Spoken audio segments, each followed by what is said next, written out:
Hello everybody, welcome to our very first, the Quarry-Future Leaders Creative Writing Prize event. I'm Lana Chrysavgis, a member of the Quarry editorial team this semester and your host for the evening. Hi, and I'm Jane Messer. I'm the managing editor of the Quarry Journal and the organizer and initiator of the Creative Writing Prize. So tonight you'll be meeting the judges and hearing their insights, as well as learning who the winners are, a bit about their pieces, what they wrote and why. We initially had planned this as a rooftop event, but because of COVID-19, instead we're celebrating with a drink in front of our webcams. We had to learn a bunch of new skills, new ways to host, so we've curated this pre-recorded COVID-safe event. And before we meet the judges and the winners, I'd like to start with an acknowledgement of country. I acknowledge the traditional custodians of the Macquarie University land, the Wadamadagal clan of the Darug Nation, whose cultures and customs have nurtured and continue to nurture this land since the Dreamtime. We pay our respects to elders past, present, and future. So Jane, the Quarry Journal has been showcasing the creative writing of Macquarie University students since 2012. Tell us a bit about our new Creative Writing Prize. Yeah, the prize is just a really exciting culmination of many years of work by many students editing the student journal and, of course, writing for the journal and contributing.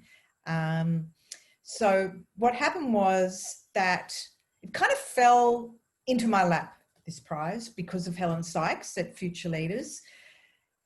Future Leaders is a philanthropic organisation to support young Australians in all sorts of ways, and has a great kind of art stream to it. And she had sent out an email to lots and lots of places, I suppose, just mentioning that there was a prize happening from Future Leaders and could we share information about that. So, you know, I like to do that for students. So I posted some information about it to Facebook, and then I just dropped her a line to say that I shared. Anyway, she went to the Quarry Facebook page and to the Quarry, and she was just so impressed by the journal and what the students are doing that she just flicked me an email and said, would you like a prize? And I said, yes. And we went from there. It was such a good Monday morning. So what was involved in getting the prize up and running? Yeah, well, it was quite challenging because even though I've judged creative writing prizes, I've never organised one before. But the really important thing was to continue to keep it very student focused. And luckily I got a fantastic intern to work with, Michelle Piper, through Macquarie's PACE program, internship program. And Michelle and I worked together for a couple of months, and Michelle did all this amazing work running focus groups with writing students, running focus groups with past editors of the Quarry. And that's basically how it got designed, really from the ground up through the students. And it you know, we found some wonderful judges who we're going to be meeting soon. And yeah, from that point on, it was all systems go. So I'm going to pass you on now to Sue Gallagher, a creative writing student and Quarry editor, who will be introducing you to the judges.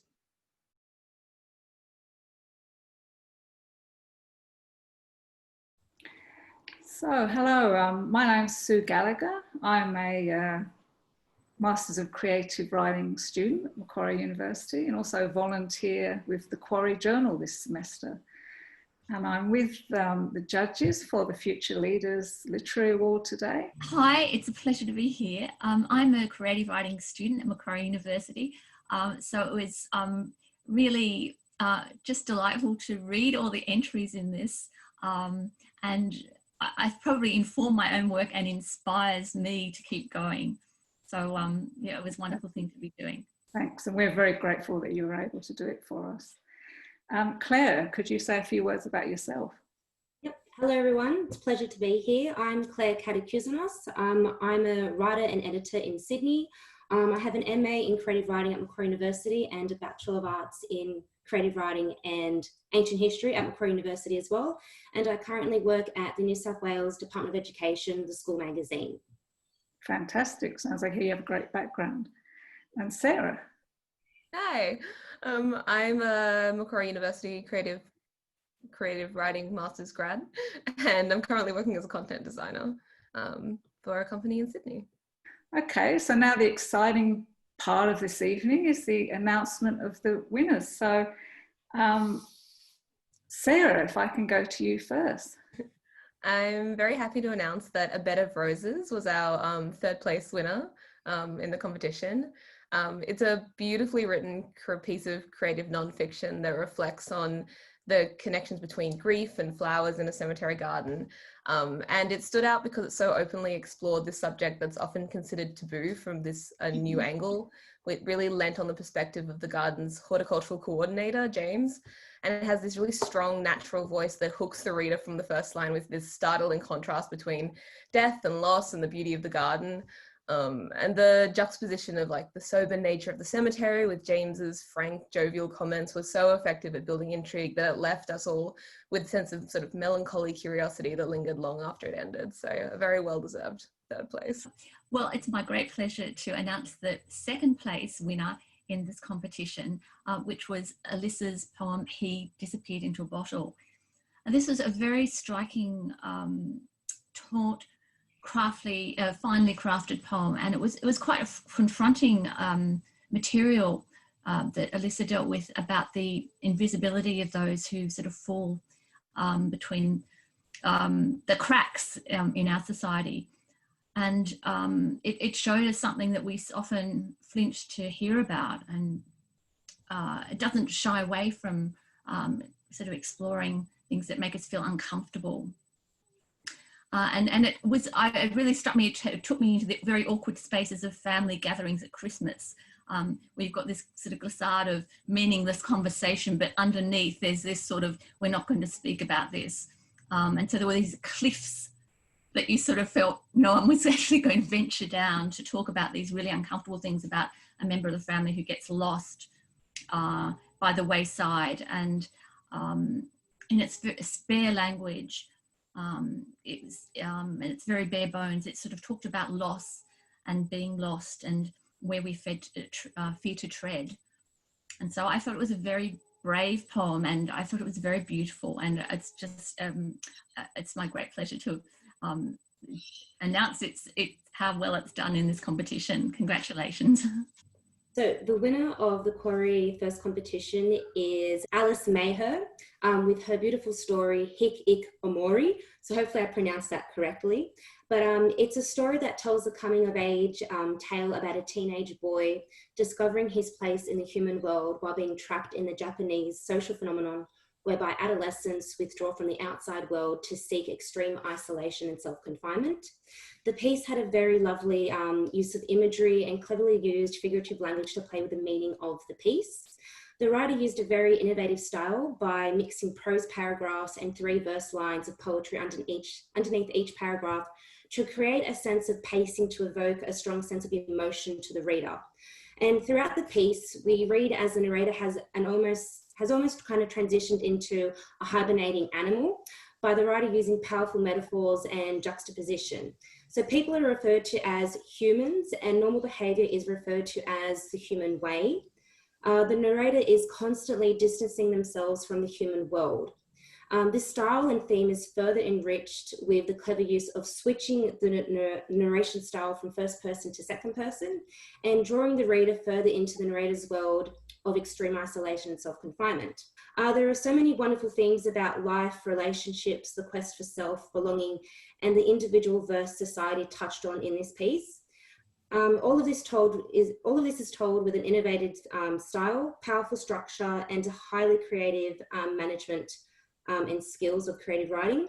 But the real question is, has the narrator changed, or will he forever be stuck with this very hybrid identity that Alice has written about and has successfully won the Quarry e-Journal's first competition?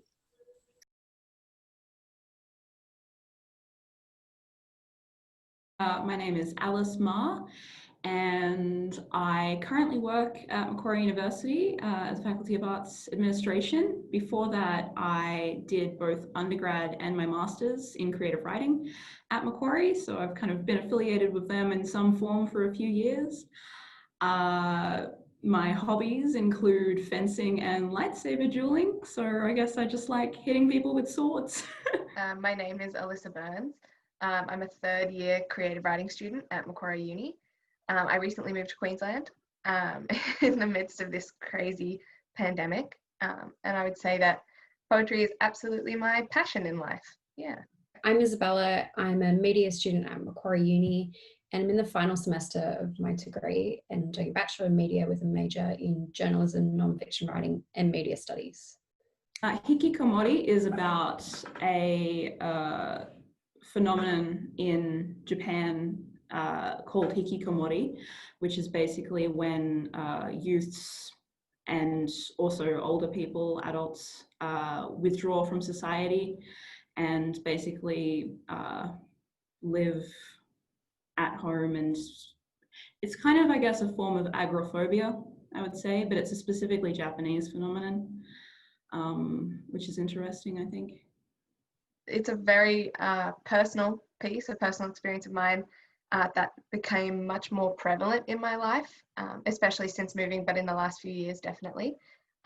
My uncle, my mum's brother, suffers with alcoholism, and this poem is, hopefully representative of, his life experience and also that of his loved ones and their loved ones, and sort of from immediate family to extended, and how the struggles that he's been through affect not only the individuals in his life and, his experience, but also how far sort of the branches reach and affect the family dynamic. It's called A Bed of Roses, and it's an exploration into the gardens at Macquarie Park Cemetery and Crematorium via its horticultural coordinator, James Evans. I think it delves into the iconography of flowers in times and scenarios of grief.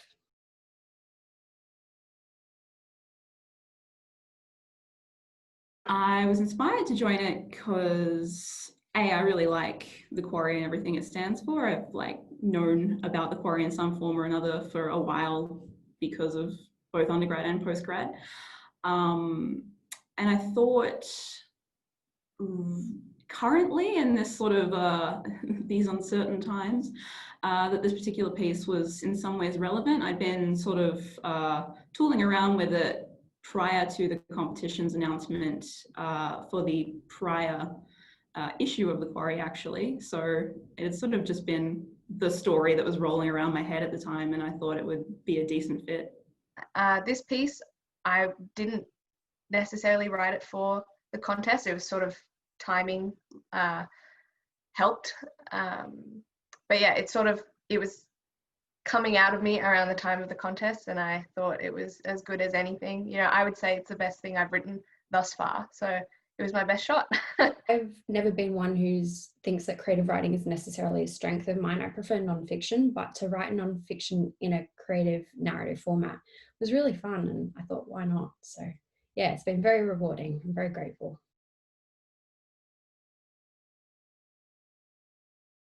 So basically the first iteration of this story I wrote back in postgrad for a unit short form writing, where basically we were told to, focus on shorter forms of fiction and non-fiction. For that, I looked into a few different types of short form that I could just find independently, and Highburn jumped out at me. I've always been interested in Japan and Japanese culture. I've been studying it since high school, and I found the form really versatile in that you kind of get a taste, I guess, of prose, and then a beautiful kind of kappa with the poetry, in this case haiku. And I was really excited to just explore what I could do with that form, and that was the sort of first version of this piece. So I guess that's why it is in the form it's in. The writing process actually did start with my mum, funnily enough. It's, like I said, about her brother, and she was talking about how good of a man he was, and how good, sometimes when she visits him, she sees that good man. And he was such a good, just such a good man until he disappeared into a bottle. And that was her phrase for it. And it just absolutely, knocked me in the teeth. It was just stuck in my head and bounced around for days on end. And I just had to, get it out onto paper. I remember in one of my previous units, I read a piece about the gravedigger at JFK's funeral.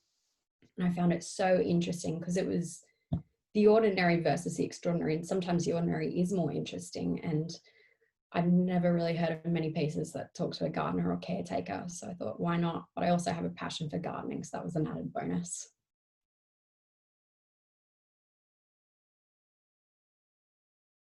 I think the story, the character and the idea of writing about hikikomori, I've been kind of interested in since I learned about it, which would have been in high school, to be honest. This sort of idea of it being like a specifically Japanese thing that happens, and also B, like what that must do to a person, like that sort of life fascinated me as much as it sounds awful, you know. And so I think that came easily, knowing that I wanted to write about that. I think the challenge was knowing when to stop writing about it, if that makes sense. I think I felt like the character had more that they could do and I could make them do more things in the story. But I kind of realized at the point that I stopped the story that had already said what I really needed it to say at that point. So kind of letting it go and letting it just kind of be, I think was the hardest thing, leaving it alone. I would say the editing process is always the hardest for me because I have this, you know, fun little thing of just writing something and never looking at it again. And this was something that needed a lot of, you know, shaping and working. And as much as I enjoy that process, once I get stuck into it, it's always like my least enthusiastic part leading up. I'm always very hesitant to sort of analyze my own creativity because I worry that like I'll just hate it and not want to do anything with it.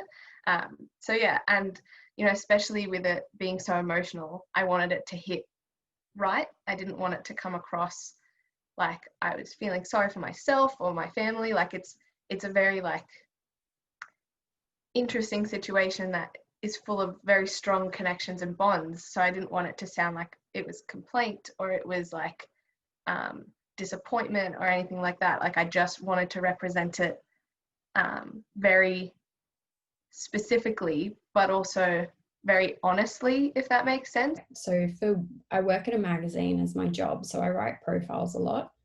That's part of it. So I think I did follow the similar profiling someone, but then having a greater theme throughout to say. But this one I was definitely more creative with it, and I tried to be a bit more like, I love description. I know some people don't, but I think I wanted people to feel like they were walking through the gardens and they could see what I saw, and that was important as well. So I think I was just a bit more liberal and fun with it, which was nice. Yeah. I usually write in just straight prose. Poetry, I love it, but I struggle to let it flow and not sort of be bound to the idea of like it has to rhyme perfectly and it has to, you know, it has to be this sort of very perfect meter. I think that's why potentially haiku speaks to me, and I found it a more comfortable form of poetry to attempt because it has rules, I guess, that kind of appeal to me, a bit of structure. So I guess that was a challenge to then combine the two. But again, I really enjoyed it, whilst it was also very different. It was nice to sort of make it into a sort of almost conversation between the prose and the poetry. My poetry is always emotion based. Like I'm a very over emotional, overthinky sort of person. So that's always been true of my work. But stylistically, this is the most different from anything that I've ever written.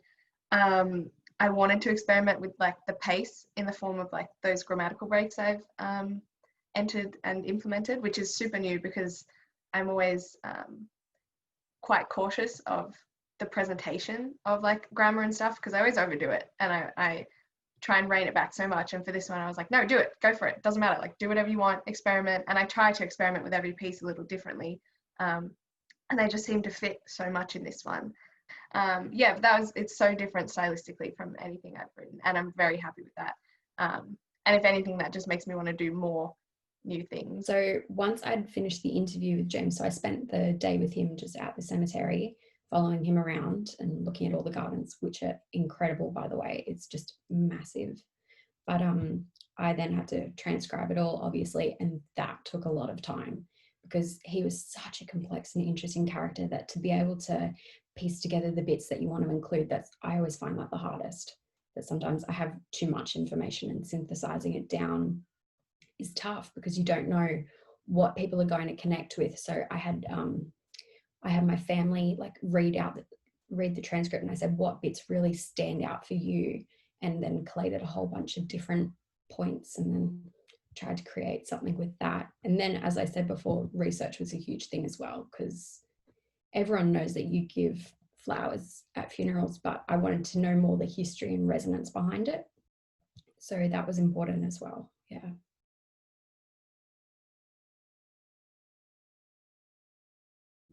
I think it can be hard as neurotypical adults to imagine a sort of fellow adult who isn't wholeheartedly participating in what we think of as a normal adult life. And I think this character is definitely not living a normal life. Hikikomori can be youths and young people, but often they are also older. But like you say, the voice is so removed from a sense of personhood that it does come across as quite innocent and childish in ways. The way that they the narrator kind of speaks about themselves in terms of like animals and refers to humans like they're another species, I think is definitely, like, it was definitely hard to write that because again, it's such a different way of being and a way of speaking and narrating. But I think I wanted to explore that more, that idea of a person sort of losing and then being forced to regain in some form their personhood. And I guess that is a loss of innocence by another name, that idea that the conditions by which they could continue to sort of be dependent and living a life that was so far removed from, you know, the forced interactions, that would be like taken away from them and they'd be forced to adapt. I think it was always going to be harrowing, but I hope there was an element of hope, hopefully, running through it. The idea, I guess, that one's resolve can be stronger than we expect once it's tested. Well, I have really specific memories from my childhood about those like Christmases where it was just really casual for everyone to be drinking, but there was always something weird about the tone around my uncle, if that makes sense. Like, it was always there, and as a kid I guess I didn't connect the dots as much as I can now looking back on it, and I really wanted that, you know, very specific experience to act as a microcosm for, you know, what I assume so many families are going through and don't really see expressed as much as should be. It's interesting because at the time, so I did the interview in late March, and 2 days after the interview my grandfather passed, and I knew that was happening, but during the interview I was very more sensitive and aware of death and the environment and everything. So that was quite, that did change my perspective about death, to see it not from a detached perspective, but just to see it as a natural progression in life. Everyone's going to die at some point, but yeah, it was a tough one. And like, even throughout the piece, I used the symbol a lot of the white rose. That was pretty common throughout, and that's what I did the majority of my research on.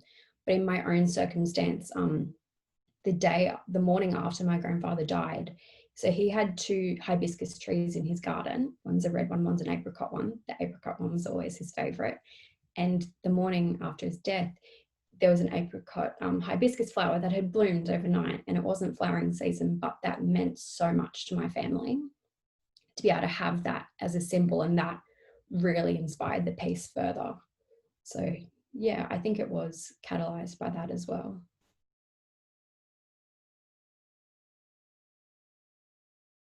Honestly, I hope that the reader will be mindful that mental illness comes in many forms, and it can trick you into forgetting what makes you who you are. And that it can sometimes be easier to imagine that you're someone or somewhere else, or even not a life form that has to sort of be burdened with human levels of comprehension, because that is very hard, and we can't distance ourselves from our own humanity sometimes, and that's an enormous drain, as anyone currently living through 2020 will know. We get burnt out with horror on a daily basis, and that can be painful. But like I said, I think hope is hard to kill, and even when we hit rock bottom, you know, I think we've still got reserves that are within us, and also connections, I guess, to the world that don't go away as easily as we like to believe sometimes that they can. So that's what I hope the reader takes away from it, is just knowing that you are not alone, as trite as that might sound, but it's true. I hope that anybody that is going through this or has in any, you know, way in their lives can relate and can feel at home, and can sort of understand that they're not on their own in a situation like this, and just because they might not be the one suffering, they are still important in the dynamic of alcoholism as like a condition. That they can delve further into the symbolism of flowers, but also to know that grief is a really complex thing. It's hard. No one likes it. It's awful. But, you know, it's a fact of life, and there are some things which can aid it ever so slightly. And if that's a symbol of a flower, if that's, you know, something else, then take it, because, you know, you need all you can get in those times. But yeah, to see the light in the darkness, I think, is important, because I didn't want the piece to be too depressing or overwhelming, because that is totally matter of fact for that subject. But, you know, there is light in some things. So I wanted that to come out in it. Yeah. Thank you so much, everybody, for joining us and helping celebrate the winners of the Quarry-Future Leaders Creative Writing Prize of 2020. Thank you once again to Helen Sykes and to Jane Messer for seeing its inauguration. You can read Alice, Alyssa and Isabella's winning pieces in the upcoming issue 17 of the Quarry Journal, which will be out early November. In the meantime, please take a listen as the winners read an excerpt from their pieces. Thank you and have a great night.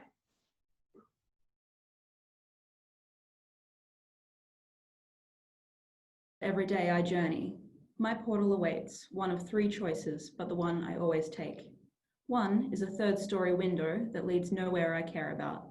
It is death, and I am not quite desperate enough to step out yet. One is a door, safe at certain times. Quick dashes to the bathroom and the kitchen, hiding my body from my mother like it's a game we agreed to play. My portal sits on the desk and hums in a soothing voice. Its light is more important than the bulb, far more important than the sun. I step through, plodding familiar paths. Here, people are words. I am also words when I choose to be. Mostly, I like to be eyes. Eyes that see a world where avatar means more than simple godly things. He disappeared into a bottle. Some used to talk, obligation building in the throat. How's John? Asked for the sake of asking, though they knew, rather didn't know. Lips pursed in the silence, discomfort clear in shifting eyes, hopeful for swift response. Nieces and nephews knowing they have an uncle, never really known, never really knowing who he is. Vague memories slip of who they might have recognized once at Christmas time around an old table. Calloused hands around a bottle of something or other, unimportant, quite important. Comfortable in a rough palm, a cigarette pinched in the other hand, and 10 years later, the burnt acid scent reminds us of a lost uncle, a lost man. Nestled among the flowering hedges within the grounds of Macquarie Park Cemetery and Crematorium is baby Primrose. She rests underneath a canopy of white roses, a ceramic mushroom house, and a fairy figurine placed next to her grave. The morning breeze scatters petals across the baby garden, wind chimes drowning out the hum of the adjacent highway. Next to Primrose is 10-day-old Kenzo. A sun-bleached toy car leans against his plaque, the granite surface adorned with a rose motif. These plaques are two of the many sprawling across the cemetery's 160-acre gardens. Attending to the grounds and its 3,500 roses is horticultural coordinator James Evans. With his khaki uniform and work boots caked in mud, James stomps over to the cemetery's Magnolia Chapel, greeting me with a humble g'day. Today's actually a weird day because we have 11 babies being cremated, he yells over the piano melody spilling out of the chapel's service doors. Florists will be busy.